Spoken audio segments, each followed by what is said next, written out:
be ignored. It's just, as I said, the musical chairs, Labour, Conservative, and there's carry what they want to do regardless. Must have humanity back in politics.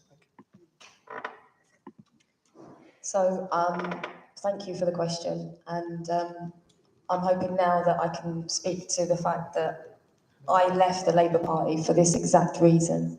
So I was a Labour councillor and I felt that it wasn't aligning with me and I was silenced. I wasn't able to speak out against the issues that were pertaining to us as a community.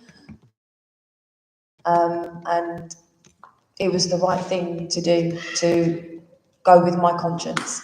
I wrote a resignation letter that got leaked to the press, and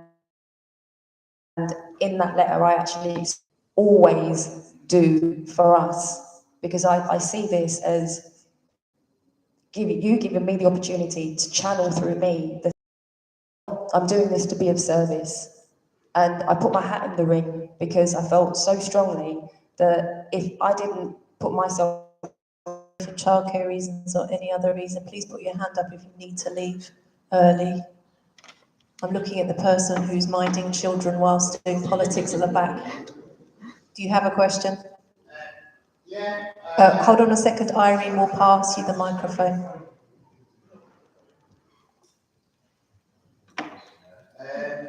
There's one question to the Democrat candidate.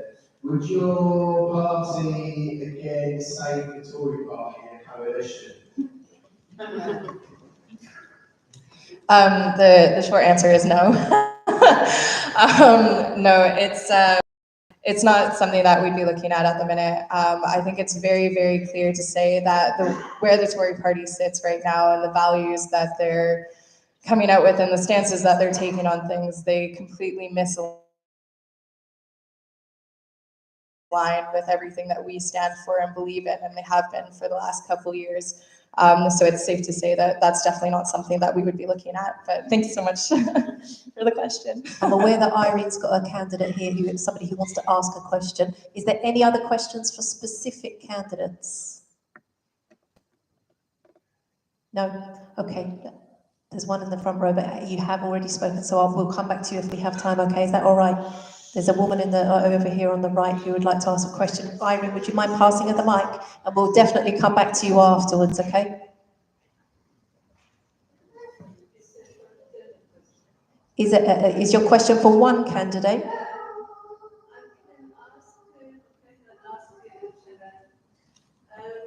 I know the buzzer has been just discussed and the conscience thing has been discussed. I'm now speaking about the local issue. I live in Wanstead, their Hustings center, and we cried and cried, we don't close it, and W12 comes every half an hour. Lots of elderly people like myself use it, and now they're saying they will wait, it's going the other way, and after every hour. Who will listen to us? We want the people to listen to us. So that's my question today. Thank you. I don't know if you were aware, but I actually was one of the campaigners alongside the prevention of closing the youth centre. I also went there. I had lots of days and hours of lots of fun, and for me, it wasn't just a youth centre; it's a community space. So it was bigger than that. The service that it provided to the community, it's appalling that it wasn't permitted to stay open. This is also something that I cited in my resignation letter, that I was actually very disappointed with the council for not listening. I think it had from that location.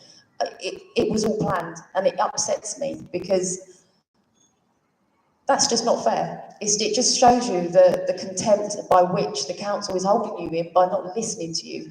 And this is why it's important that you have an independent voice so that we can actually really push for the things that matter to us. And only by actually speaking out about these things and challenging the council to make these changes based on our needs. And this is what they're not listening to. They're not listening to the needs of the people, and they weren't listening to me as a councillor, which is why in good conscience I had to move away from them. but we collectively, and I say we because it takes every single one of us. You can't just push your fit with one, but you could definitely have a much stronger impact with a full fist. So I will be the advocate for change, and I'll be pushing to make sure that we actually get the decisions that are right by us. Thank you. Is there anyone who's got a question specifically for Mutab in the interest of fairness? Is there anyone who wants to ask Mutab a question? No, let's go back to the gentleman who's waited very patiently down the back. Thank you. Thank you very much. It's Patel from Leyton, Portugal area. I've been in politics for 26 years in the community through young people, being an ambassador. I've got credibility on being an award winner as well. My question to all three candidates are, obviously, we know what's going on nationally on politics. What I'd like to know is the broken system locally in grassroots. How does politics look like on grassroots for you? So obviously your housing you mentioned, the healthcare system, primary care, secondary care, you mentioned about social prescribing. I'm a professional in social prescribing. So I know what comes through the doors of patients and what concerns they have. My question to every one of you is obviously the works and pensions program.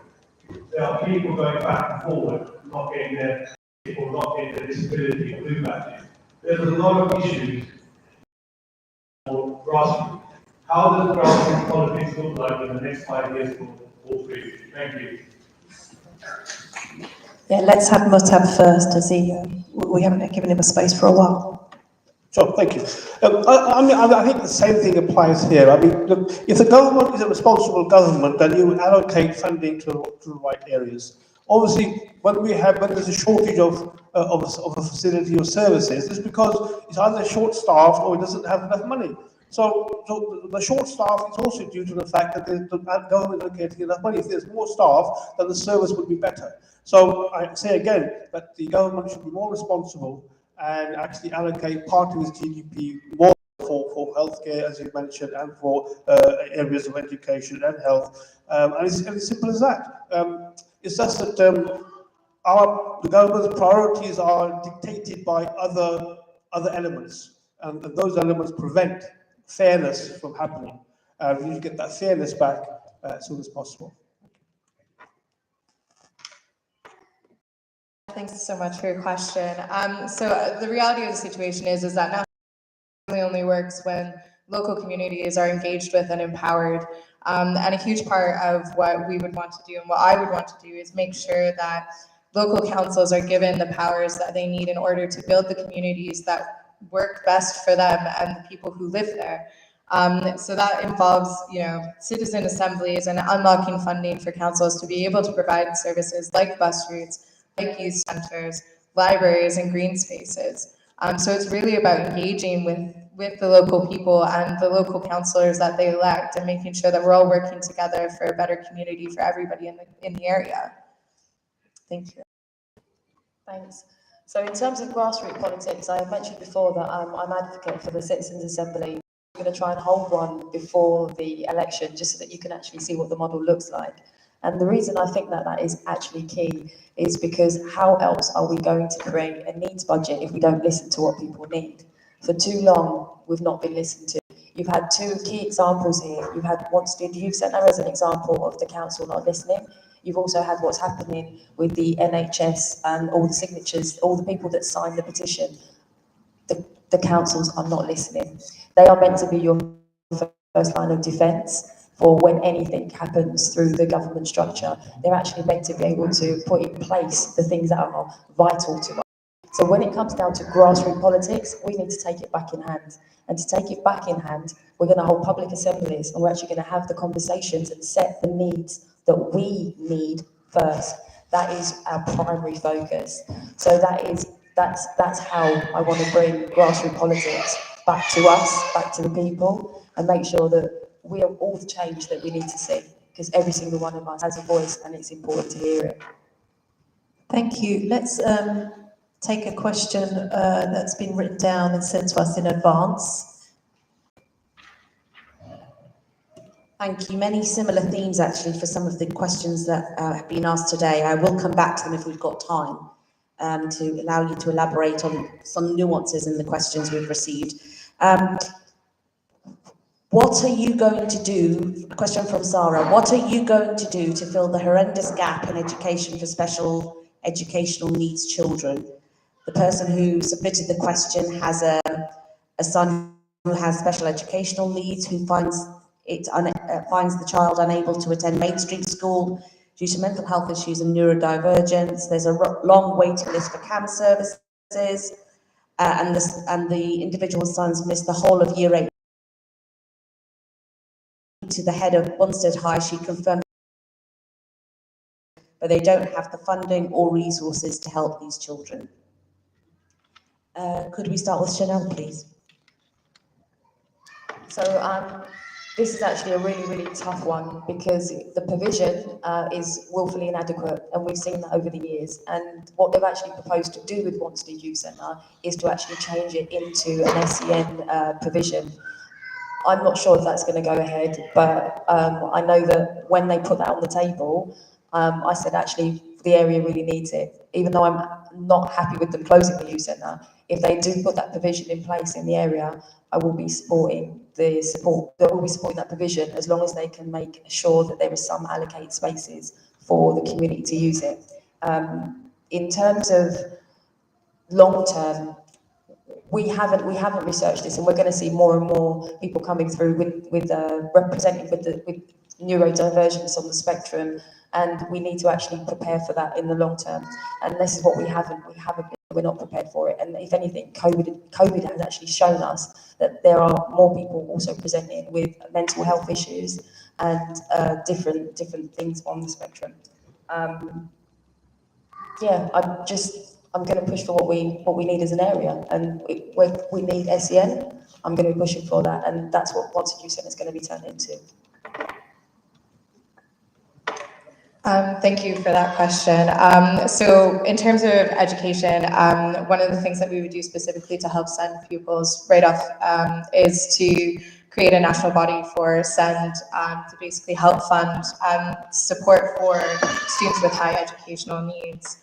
As well, one of the key things that we'd want to deliver that will help all students who, as was previously mentioned by Chanel, will potentially be suffering with mental health struggles given the circumstances that we've been going through over the past couple of years and the pressures of COVID on students, is a dedicated qualified mental health professional in both primary and secondary schools, so that is there for students to access when they're struggling. We also want to make sure that we introduce a tutoring guarantee for every disadvantaged pupil to make sure that if they need help with their subjects that they have access to that. Because the reality is that we also need to be increasing opportunities for teachers and trainee teachers to be learning and specializing. So we'd also be wanting to fund increases in proper training in a whole variety of areas, but particularly as well in SEND. So yeah, thank you. Special educational needs is a topic dear to my heart. My oldest son, in fact, was special educational needs, and he had quite a few issues. And prior to his GCSEs, he was told that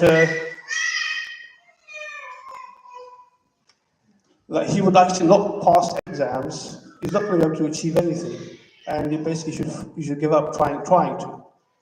When I heard that, I was obviously very disappointed, and I thought, well, you know, he's been to all these different places, and they're all sort of giving him negative news. So I said to him, look, son, let's work on this together. I had to get him someone myself to give him a bit of extra tuition, and he ended up passing his GCSEs, and he's now a teacher. So I think it's very, very important, special educational needs, and I think it needs the attention which is lacking. And part of that is because over the past 10 years, there's been a reduction of £10 billion into education. So you can imagine why there's a deficit of services. So we need to get that money back, and we need to get it through a reallocation of the GDP to where it should be done. Thank you. Thank you. Question that came in anonymously in the audience. There is an enormous amount of rubbish filling our streets. What are you going to do about it? Start off with Marta. Yes, I mean, obviously with the rubbish, it's very important issue. Hygiene, local hygiene, very important indeed. And often what happens is that refuse collections, all these sort of things are a bit sort of cryptic to some people. They sometimes don't know what's going on, and refuse has to be an issue which must be given priority. And of course, that is a service that's given by the local authority, and local authorities must improve the services, which are drastically, that's not fit for purpose. So, and again, I would say that the party needs to listen to the needs of the people, and refuse collection and how it's being dealt with is a very important aspect. And again, it's the governments and councils are not listening. We need to get them to listen to us. And the Workers' Party, this would be a priority for the Workers' Party to in fact achieve. Thank you. It's a council issue and it's tough. Fly tipping, it's a major problem. And the reason why I'm smirking on this question is because I just recently had a massive campaign about getting recycle bins in to encourage people to actually do more recycling and actually try to see where, when we're throwing something out, it might be of use to somebody else. So try where we can to free cycle, put it up on Facebook, and just sometimes these very simple things, like what's that phrase? One man's rubbish is another man's treasure. You know, so there are means and ways in which we can do this, but it does need a whole community approach. It isn't just the fact that the council isn't picking up the rubbish.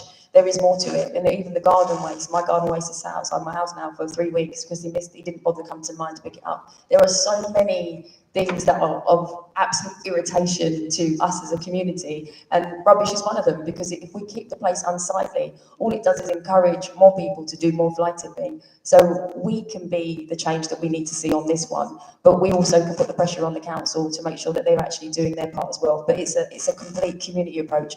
It isn't just pointing the finger back at the council to do it. There's stuff that we can do as well. So it's a wider one than that. Yeah, thank you for the question. So it's one of those things. I think the garbage on the streets very shortly might get a little bit worse for a bit. I note that the sanitation workers are planning on going on strike over pay and working conditions shortly. And that comes down to making sure that, you know, people have solid labor rights, that they feel that they're being listened to, and making sure that we have, you know, that we are listening to workers and making sure that we're helping to negotiate those deals so that, you know, people's lives don't stop and that people don't feel the need to go on strike because they feel that they have, you know, opportunities within their work and room for growth and development by their employers.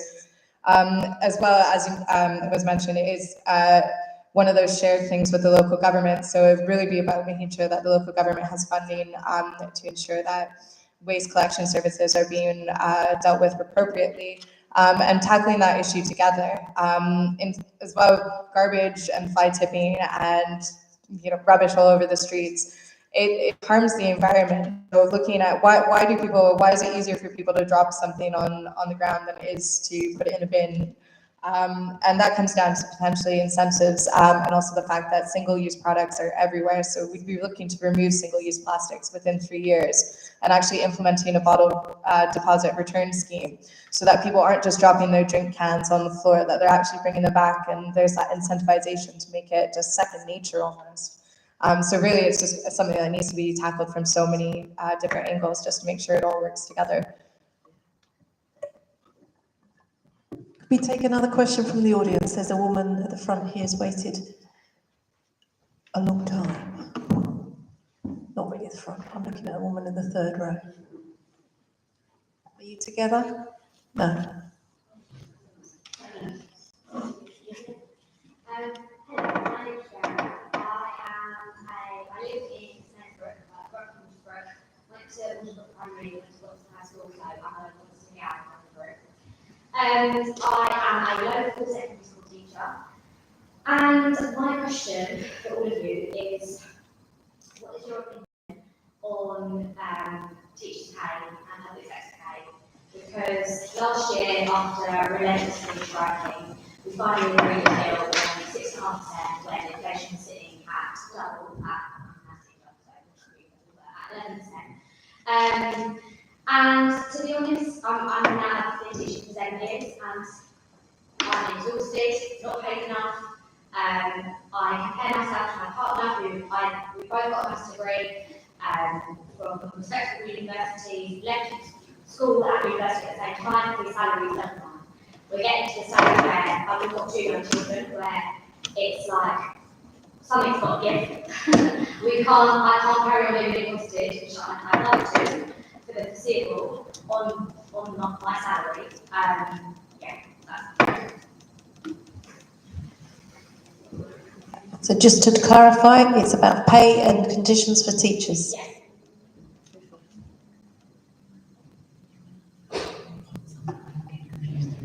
Tara? Thanks for your question, and yeah, I absolutely agree. A lot of teachers are overworked and underpaid. I know a lot of them. I've done in the past tutoring in schools, so I've seen it firsthand as well. And the reality is that schools need more funding, and teachers also need to be brought into those conversations. They also need to be part of the discussions at looking at where that funding goes in schools, because teachers are, they're there every day. They see what the kids need. They see what would help. And so it's about making sure that it's a solution that works for the schools and for the teachers. One of the things that I've seen a lot actually through friends that I know who are teaching is that you get teachers who, because there's shortage in so many subjects, so many specialist subjects, you get teachers who maybe aren't specialized in areas, and having to read up on something that maybe isn't, something that you've studied extensively adds into your workload on top of all your marking, on top of everything else that you're doing. And so it's really about making sure that teachers are trained in their specialist subjects, and that every student gets a teacher who is trained in that specialist subject. So we're not stretching our teachers so thin across so many departments and subjects. Like I mentioned previously as well, it's about making sure that teachers have access to proper and like a good training program, and making sure that the professional development really works for them. As well, one of the things that we want to do is properly fund teacher training as well, which means then that trainee teachers get paid while they're training, which will help with recruitment and retention as well. And yeah, reforming the school teachers review body just to make sure that that is more fit for purpose and works better as well. So it's really just about making sure that you guys are brought into the conversation.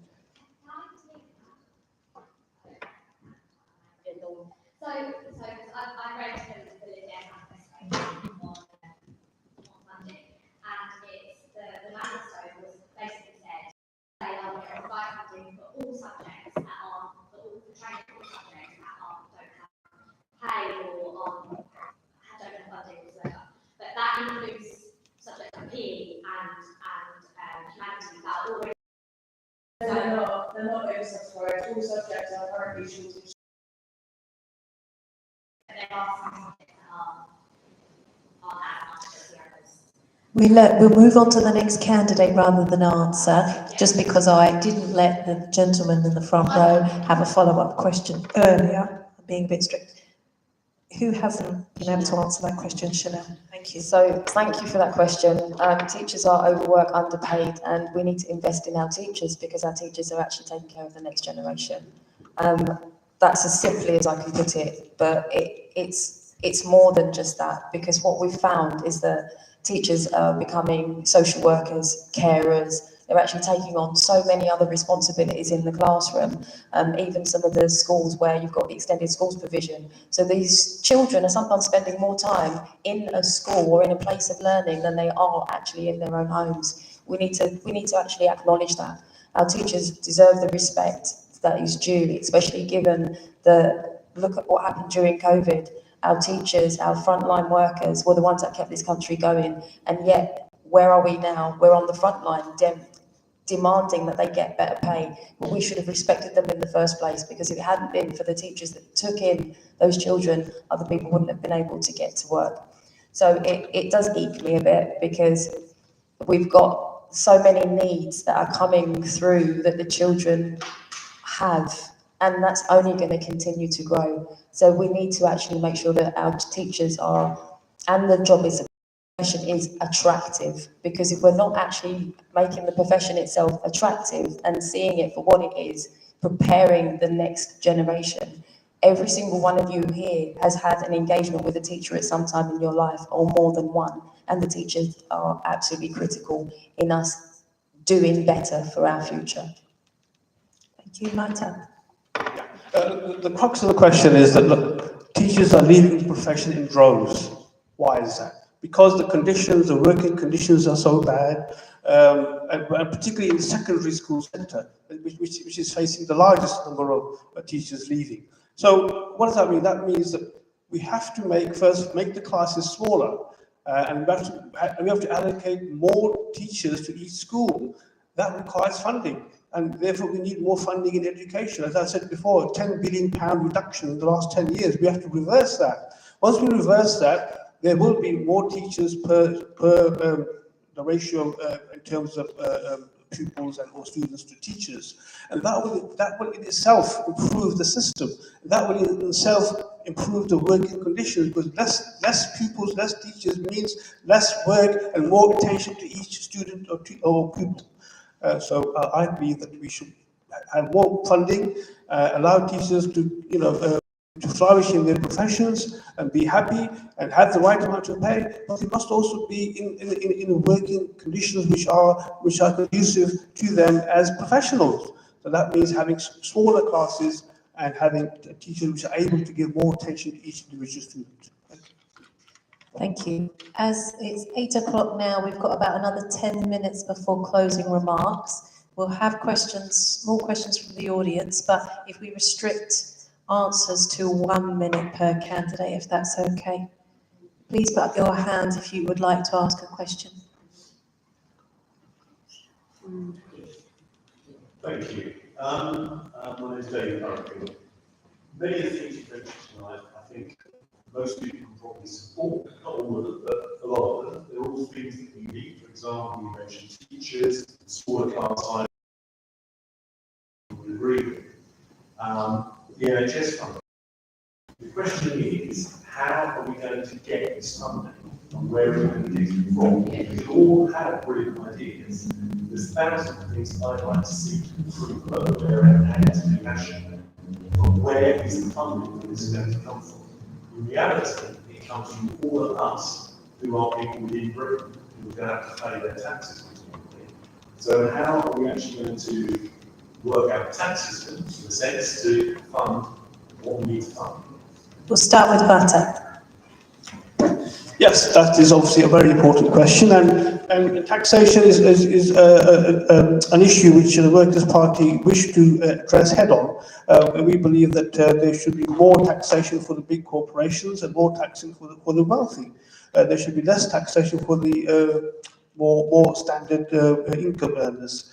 In terms of getting where do we get, generally where do we get the money from? I believe, as I mentioned before, wasteful expenditure on defence, on the nuclear deterrent. Now, the nuclear deterrent is something which is obsolete. We don't actually need it, and it has never actually been used or thought of before. And so we need to actually get rid of these elements whereby we're spending money, and we should reallocate them to more useful uses for more actually concerned requirements of the people. Yeah, Joshua. Thank you. That's a really, really good question. And I don't have a clear-cut answer for you. I'm not going to sit here and try and make one up. In terms of funding, yes, tax is one of the major issues, but also we've got to look at what we can do as a community. So, for example, if we take the education example, there are lots of students that struggle with their reading. There are lots of people that are now retired that could possibly help fill that gap. There are just small things that we could look at as a community, which might actually assist us, which might not necessarily mean that we need to spend a lot more money, but mean that a school could actually have the support from local people. And it also means that we do more stuff intergenerationally. That's just one simple idea, but I know that it's a much bigger piece than that. Thanks again for your question. Yeah, it's always important to think about where is all this money coming from for all these wonderful things. So I will make a mention of a note that the Lib Dem manifesto is always fully costed. And some of the headline bits about where we're going to be getting this money from is actually putting in a proper windfall tax on the profits of those gas and energy companies that are just making so much in the last couple of years.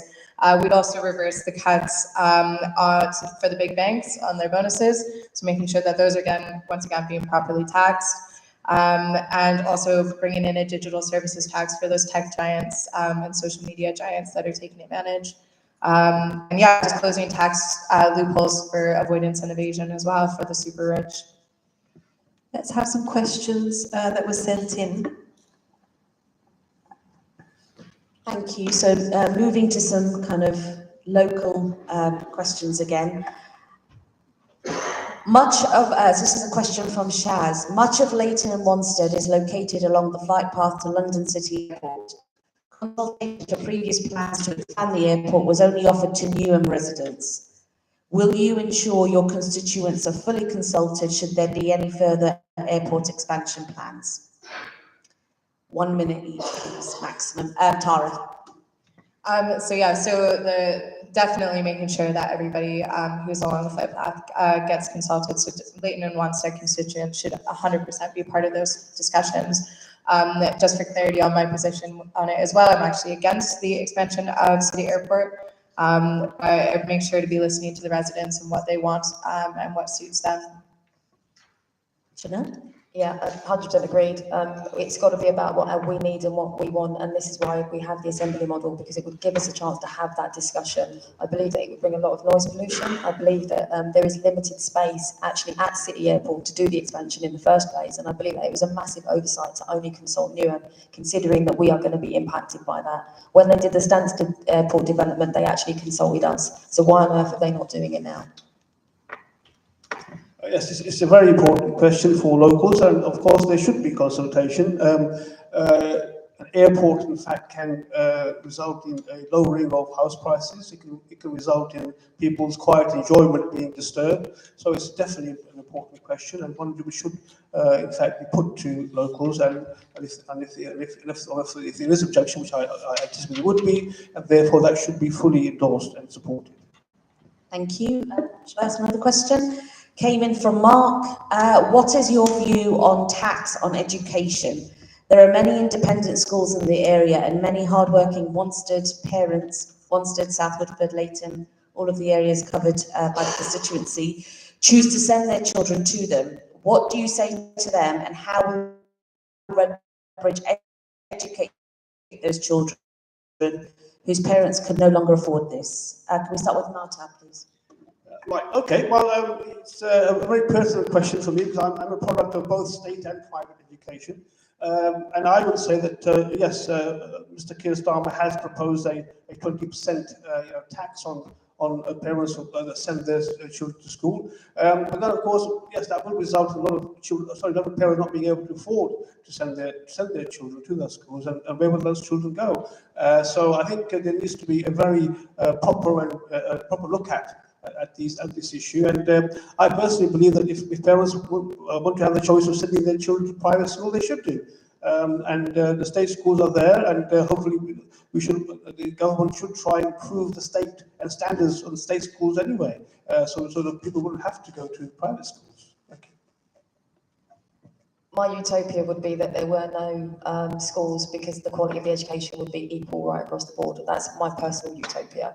However, that's not the case.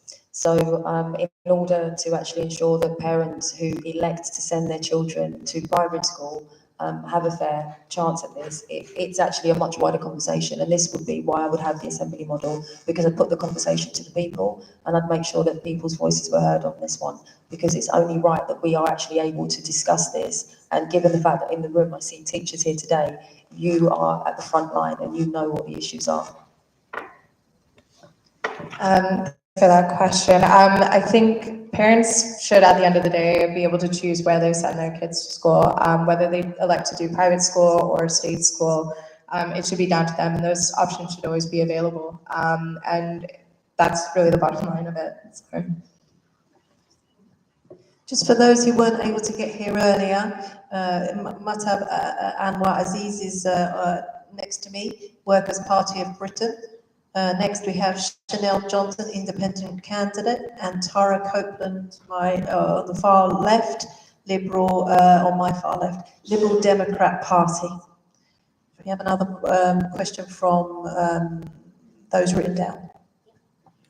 we had, unsurprisingly, quite a few questions about connection to the area, so I'm going to try and kind of combine them. Some of you have already touched on your connections to the area, so question about what your prior connection is with the constituency, and if you haven't got a demonstrably strong one, why you feel we need an external advocate to represent us. Another question about, do you actually live in Leyton and Wanstead? If yes, for how long? If not, what part of London do you live in? And connected to that, do you agree or disagree with parachute candidates or candidates from outside the area? So if I could kind of roll that in, and if you could answer accordingly. So your connections, do you live here? How long have you lived here? If not, where do you live? And what are your views about external candidates? So Chanel, why don't you go first? So I've lived here for over 30 years. I went to Wanstead High School, went to Trinity. I used to run the Scouts. I used to run the Brownies. I'm part of the fabric of this area. I'm also a local councillor at Redbridge. I've also done projects in Leyton around stop and search, helping out masses of community groups. I've run local campaigns. I've been part of the Wanstead Youth Centre campaign.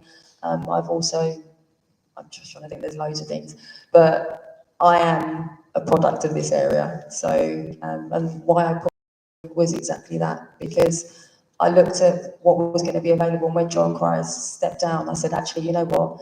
I'm from here. I want my name to be on the ballot paper as an independent person, an independent voice for the area, to make sure that if nobody else, then at least people that know me can put a tick next to my name because I'm from here. Thank you. Thank you, Tara. So just as a reminder, Tara, do you live here? How long have you lived here? And what do you think about external candidates putting their hat in the ring? So my connection to the area, as I mentioned previously, I played for Leyton Orient's women's team, and that's how I was introduced to Leyton and Wanstead. And through them, I did a lot of community work in schools at Whipps Cross, and I've really grown to love the area and get to know it. I don't live in the area. I live in Kentish Town, which is just a short ride on the overground. But it's one of those situations where, unfortunately, when you're young in London, you don't always get the choice to live where you want to live.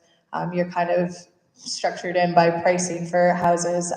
But I love this area. I've grown to love it. I've worked hard with the local team for the last few years, talking to residents, listening to what's going on in the area and things that concern you. And I really want to fight for the area. Thank you. Martin? Yeah. So yes, I've lived in Leyton for the last 55 years.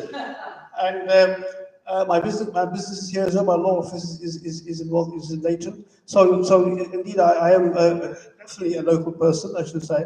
And I've been to schools, obviously, in the area. So I'm pretty well versed in the needs of the local community. I mean, I've run pro bono sessions for local people. I give them free legal advice on employment law, family law. So I've got a pretty good grasp of what the local people's concerns are.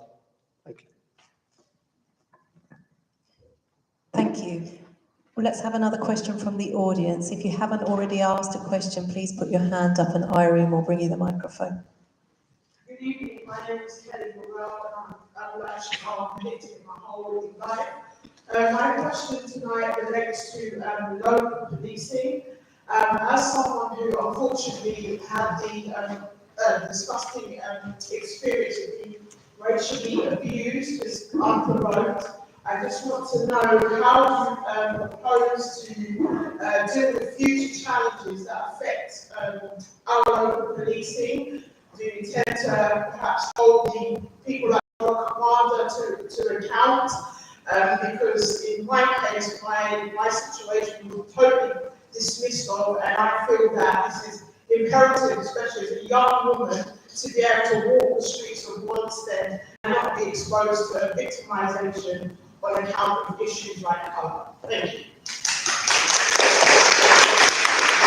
Chanel, the microphone's in front of you. Why don't you take this one first? Thank you, Kelly. As you can appreciate, I hear you. And it's such a horrible and heinous thing to have to face a level of discrimination because you're othered, because you're viewed as someone that's different. And this is partly what's wrong with the communities today. We've become so polarised that we see people's difference and we don't. And for me, it's not just about the is actually about a whole society approach. Because if we can actually change that and actually make sure that more and more people feel comfortable with each other, then you will find less and less attacks that happen to you. Now, in relation to the policing itself, we have to hold them to account. Every time something happens that is wrong, they need to be in the space, in the room, and hearing our concerns. Thank you. Over to Marta. That's a very good question, and an issue that's very dear to many people. I think this whole issue is actually it's a two sort of test question because it's not just a question of reducing the crime, which will involve having more police officers around. But it's also a question of educating youth. And as a solicitor, I've represented many youths in the youth courts, so I know exactly what goes on in their families. How do they? What brings them to crime? Why does it happen? So there needs to be education of youth, and there needs to be more programs to, in fact, put them into programs that get them into boxing. I'm a kickboxing coach myself. I've done it myself. I've got young youth off the streets. We're putting them to youth clubs where there's kickboxing. I actually teach them kickboxing. Once they get that discipline, they start to lead a different form of life. So it's education, educating the youth as well as having more police. Thank you.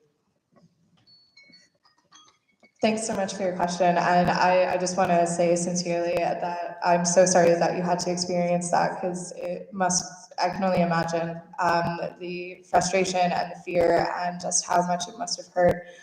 Because the reality of the situation is right now, particularly with the Met, is there's so much distrust. We keep seeing more and more evidence coming through of systemic problems of discrimination within the Met itself, and that really needs to be tackled, and we really need to make sure that the London Assembly and authorities are looking to make sure that that is addressed and dealt with, because we should be feeling safe on our streets. And that's not just from a crime perspective, but also when we need to go to the police for help, we need to feel that they're going to listen to us, they're going to trust us, and they're actually going to be there for us. And that means that we may need more community policing. Who are the police officers in your area? Do you know their names? Do you know who they are? And it's really about bringing all of that back down to a local level. Thank you. I'm really keen to have one more question from Surah, and also one more from the audience. So we'll have to restrict answers to 30 seconds if possible this time.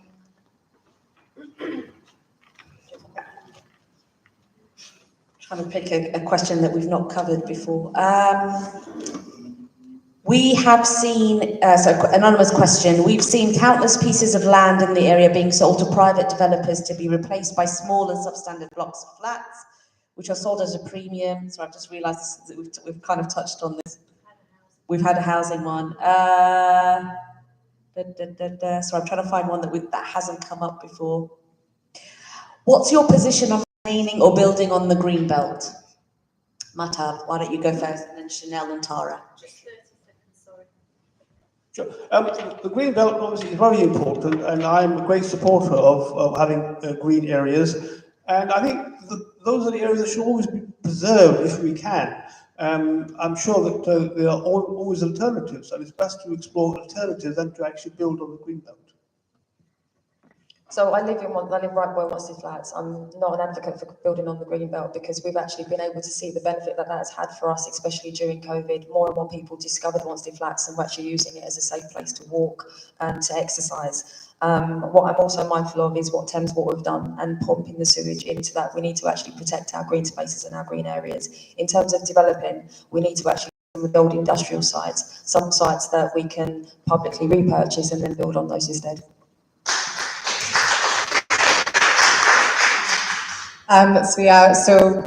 We should be looking to build on the brownfield sites before we even touch the green belt, because access to nature and access to those green spaces is so important for society, for individuals, for their mental health, for the betterment, for the environment as well. We're in an environmental and climate emergency right now, and to be destroying the nature around us in these beautiful pockets is just not what we should be focusing on. So definitely making use of those brownfield sites. Thank you, Tara. Let's see if we can squeeze in a couple more questions from the audience before we go to closing remarks. Put your hand up if you've been waiting some time. Put it right up. There's a mic ready. You've got a microphone in your hand, that's right. Great, go ahead. It's not helpful, but it's actually relatively practical. It's a bit too niche, apologies. You may be aware that at the moment there are the introduction of new members of the health service, such as physician associates, who are not doctors, are not trained as doctors, but are infiltrating into hospitals and into GP practices. Would you be against PAs, as they're called, and would you actively stop GPs from treating the whole of our public with disdain by allowing non-trained, non-educated, non-regulated members of the society being able to cross anywhere in Wanstead, which is one of the biggest perpetrators of the problem? So would you stand up and say no to physician associates and stop it, or would you roll over and let everyone else suffer? Let's let Tara go first. So no, I wouldn't want physician associates in the NHS. I think we have, if we fund it, we have the space to actually bring in properly trained professionals. We have other resources that we can use, such as our pharmacies first, so that people can go to pharmacies at first level of care there. We don't need this unregulatedness in the NHS like this. So in terms of, that's what Tara said, sorry, I didn't answer the question. In terms of what you said, I actually prefer to know a little bit more about it, okay, and understand that the premises by which you said, so rather than just simply agree with you, I would like to know a little bit more about that. But in terms of the fact that you have a situation whereby people are coming in and we don't necessarily know the standard of their qualification, I would question that. But there should be a service level agreement that we have, and we should make sure that that's in place first and foremost. Well, as you know, healthcare is a very important topic, and anyone that dealing with it should be vetted, should be properly qualified, and therefore all such services should be standard and regulated. And private companies should be have certain criteria and standards by which to in fact practice. Another question from the audience, please. My name is Chris Leyton from Wanstead. I just want to ask about the war in Ukraine and what you think the solution should be to that. What part should this country play in Ukraine?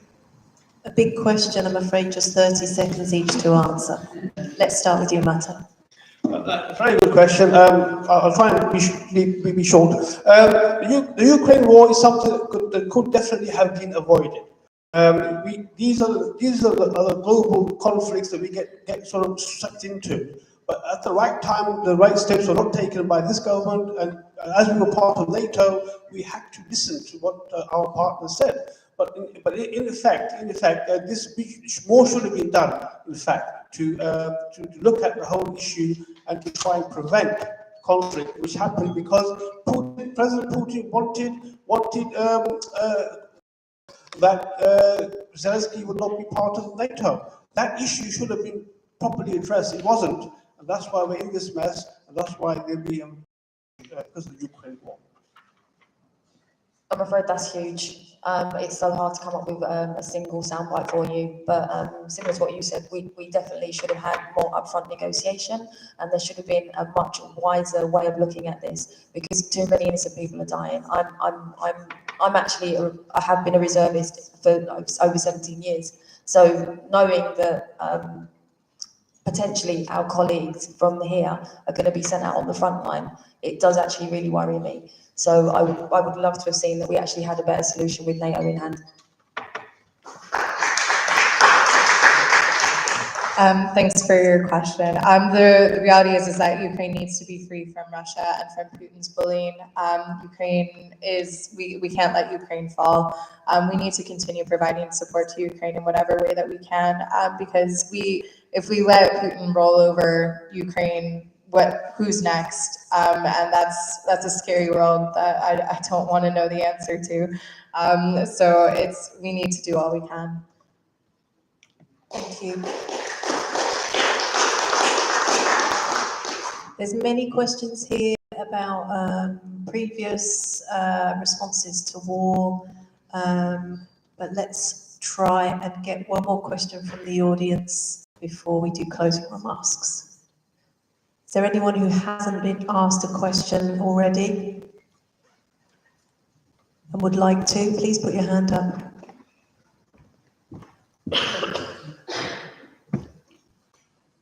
Would you support proportional representation for parliamentary elections? Let's start with Tom.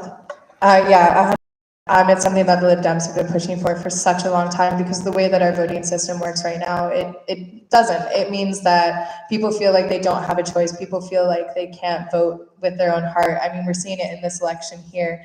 This seat is seen as a safe Labour seat, and people are so afraid of a Tory government again that they feel they have no other choice but to vote Labour. And that's not okay. That's not how democracy should work. You should be able to vote for the candidate who you believe in, who you feel will do the right job for you, not because you're afraid of another party getting in.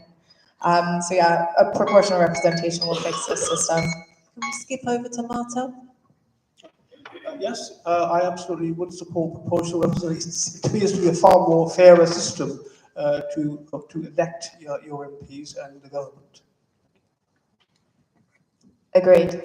It simply gives us a wider voice, and it means that we can actually have wider debates. It doesn't become polarised by red or blue. We actually listen to everybody, and that's absolutely what I advocate for, including the public assemblies. So no matter what happens, and I guess you've said it about citizens' assemblies, and you yourself said it, after this, we still need to have these conversations. So irrespective of what happens next, it's about making sure that we engage with the communities. And what we've seen is that politics has gone too far awry, and it's become polarised, and that's not good enough. To move on.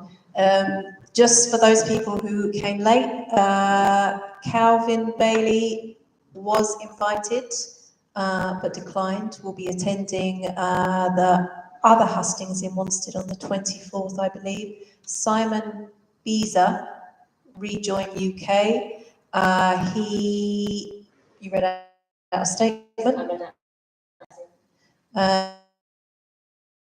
You could come up afterwards if you're interested in reading that for yourself. David Kenton Sandground, who is, I keep forgetting. He is Reform UK unable to attend due to personal circumstances. Gloria Croxall, who's the Conservative and Unionist Party, to attend. Charlotte Lafferty, Green Party, unable to attend. So some of them will be attending the other hustings on the 24th at Wanstead Library. I think it's in the evening, not sure the time, but that's a selective hustings just for the main political parties. I believe there is also another hustings being planned for St John's Church, Leyton on the 27th, hopefully, of June also. Candidates to be confirmed. Let's have some closing remarks. If we start with Marta, we're going to give you 2 minutes each so that you can make your closing statements, and then we'll just have thanks and finish on time. Right, well, July 4th is the election, as you know, and if we want change, then we have to vote for change. The Workers' Party is a party who will bring change. As I said, we need to revolutionise politics. We need to get rid of these MPs who say one thing before the election, then do another thing after the election. We need MPs that are more humane, more honest, and more hardworking. Not like Jacob Rees-Mogg, who would use the benches as a place for a quick nap. We need hard-working MPs, and that's what the Workers' Party will bring. All 150 odd plus will be hard-working, will be humane. George Galloway's party is the party that's always advocated for humanity, for the Palestine question, for a resolution of the conflict. He's been doing that for many, many years, and he is a person who we look up to as our leader because he is always resolute, always honest, always humane, and hardworking. And that's how all of us wish to be, just like him. As I said before, previously we've had the musical chairs between Labour and Conservative. It's been a coalition of parties that have led us down the yellow brick road. And it's been the Tin Man, now Keir Starmer, with the Scarecrow, Rishi Sunak, and the Cowardly Lion, Davey. I'm afraid all three of them have led you down the yellow brick road, and there's going to be a result that's going to be disappointing again. You'll see that the Wizard of Oz, in fact, doesn't exist. How can I follow that? So thank you. For me, I want to bring back grassroots politics. I want to actually make sure that we empower the people. By actually having assemblies and listening to the community is the core of what I'm saying. I'm not coming to you with a fully fledged manifesto. You help me build my manifesto. The whole point is that I'm here to listen. I've been part of this community for as long as I can remember. And the whole thing for me is that we bring back our democracy, because that's what's been missing. That's what's been missing. I sat in the council chamber and I felt that I couldn't even speak. And that's why I'm sat here in front of you today as an independent. I moved away from the main party because it silenced me. I will not be silenced anymore. And through my ability to speak out, this is how I intend to empower every single one of you. It means a lot to me for us to actually look at things like the needs budget, for us to look at what the community needs. And there are different needs from Wanstead than there are from Leyton, but we need to have those wider conversations. And if we're not having those conversations, then how are we actually going to change things? So that is the first and foremost thing for me, is making sure that we have public assemblies. I live here, I'm going to be held to account. I walk the streets, I see people, and I'll be seeing every single one of you now. I've got a good look of your faces. I couldn't see you when the sun was shining in my eyes, but I can see you now, and I will continue to make myself available for you, to support you, but we also need to be able to support each other. And that's actually where things begin to change, when we start to have these conversations and break down those barriers that have actually been created. And they're artificial barriers, because by virtue of every single one of us together, the proximity of us being Leyton and Wanstead residents is what makes the difference. So thanks again, everybody, for coming, and thank you so much for all of your questions. It was really great speaking with you all and hearing what concerns you have, and hopefully I've done what I can to convince you that I'm here for you. This Leyton and Wanstead has been let down by the Conservative government. They've been let down by a Labour MP who has ignored them and not listened. And it's time for change, and I want to be that change. I will work hard, I will listen, and I will stand up for you in Parliament, here in the local area. I'll work with the local government to make sure that the services that you need are delivered, and to make sure that things are fair. We're living right now in a world where people who play by the rules, who do all the right things, are still struggling so much. And the reality of the situation is you're seeing people who cheat and who lie and who can get away with things and succeed still, and that's just not fair. It's about making sure that everybody has opportunities and everybody can live the life that they want to lead. And yeah, I hope that I'll be able to count on your vote on the 4th of July. Thank you so much for being here. Perhaps we'll give all the candidates a round of applause. Thank you.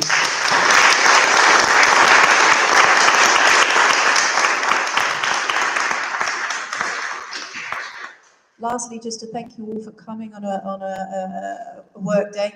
And thank you to Wanstead Methodist Church for allowing us to have the Hustings here. I want to thank my colleagues for endless support, dedication, and cakes, particularly looking at you, Irene. Thank you very much. If you want to see the video of this evening, hopefully the technical problems didn't interfere too much. It will be available on our Facebook page at Wanstead Unites. And YouTube. And how will they know? Did they just search it up on YouTube? We have a YouTube channel called Wanstead Unites. You search that up. We have a YouTube channel called Wanstead Unites. If you search that up, the video will be there shortly. Thanks very much. Good evening. Thanks. Bye-bye.